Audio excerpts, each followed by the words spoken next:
আমার গত সপ্তাহের যশোরের আলোচনার একটা লাইনকে কেন্দ্র করে আমাদের অনেক রাজনীতিবিদ বন্ধুরা অনেক ক্ষুব্ধ প্রতিক্রিয়া দেখাচ্ছেন। ওই কথাকে নিজেদের গায়ে টেনে, নিজেদের গায়ে মেখে ওনারা ক্ষুব্ধ হয়েছেন। প্রিয় ভাইয়েরা, আমি বলেছিলাম যে একদল খেয়ে গিয়েছে, আরেক দল খাওয়ার জন্য রেডি হয়ে আছে। তো এখানে কি আমি কোনো দলের নাম বলেছি? বাংলাদেশে ৪৮টা প্রায় নিবন্ধিত রাজনৈতিক দল, কোনো দলের নাম আমি বলিনি। কথাটাকে আমি জেনারেল রেখেছি। দায়ীদের বৈশিষ্ট্যই এটা, দায়ীরা জেনারেলি কথা বলে, যার যেই মেসেজ নেয়ার তারা সেখান থেকে নিয়ে নেয়।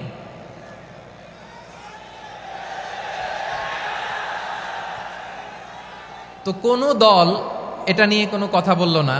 আপনারা এটাকে নিজের গায়ে যে মাখালেন, এটা ঠিক হয়নি। আমি বলবো যে এটা খুবই অনভিপ্রেত হয়েছে। কোনো দলকে টার্গেট করে বা কোনো দলের পক্ষে আমরা কখনো কথা বলি না। আমরা কোরআনের পক্ষে কথা বলি, ইসলামের পক্ষে কথা বলি, ঠিক কিনা বলেন? সো একটা জেনারেল কথাকে যদি আমার রাজনীতিবিদ বন্ধুরা নিজেদের গায়ে মাখেন, ক্ষুব্ধ প্রতিক্রিয়া জানান, এতে করে সাধারণ জনগণের কাছে একটা নেগেটিভ মেসেজ যাবে ওনাদের ব্যাপারে। এটা হোক আমরা চাই না। এদেশের যত এই যে আমার ভাইয়েরা, এই যে, তো আমার প্রিয় রাজনীতিবিদ বন্ধুদের আমি বলবো, কথাটা ছিল ভেরি জেনারেল, এটা নিজেদের গায়ে মাখানোর কোনো দরকার নাই।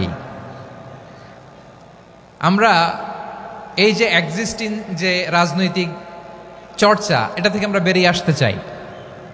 আমরা চাই না এদেশে চাঁদাবাজি, দখলবাজি থাক, ঠিক কিনা বলেন? এদেশে কোনো দুর্নীতি থাক, টেন্ডারবাজি থাক, এগুলো আমরা চাই। আই হেট পলিটিক্স একটা জেনারেশন আছে, এই বেশিরভাগ জেনজি অফ সিলেট, এরা আই হেট পলিটিক্স জেনারেশন। এরা পলিটিক্সকে পছন্দ করে না। তো কেন করে না, এর দায়ভার আমাদের আছে না নাই? আছে। এবং আমরা দেখেছি ক্ষমতার পালাবদল যখন হয়, এক সরকার যায় আরেক সরকার আসে, তখন দুর্নীতির ফিরিস্তি আমরা জানতে পারি, এর আগে জানতে পারি না। প্রতিটা দলের ভেতরেই আমরা এই বাজে চর্চাটা দেখেছি।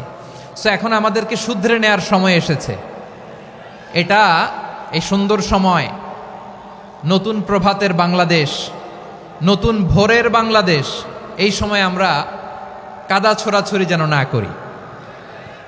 আমাদের শপথ নেওয়ার সময় এসেছে। প্রতিটি দল, নিবন্ধিত ৪৮টি, সবগুলো দলের এখন শপথ নেওয়া উচিত যে আমরা কোনোদিন আর চাঁদাবাজি করব না, টেন্ডারবাজি করব না, দখলবাজি করব না।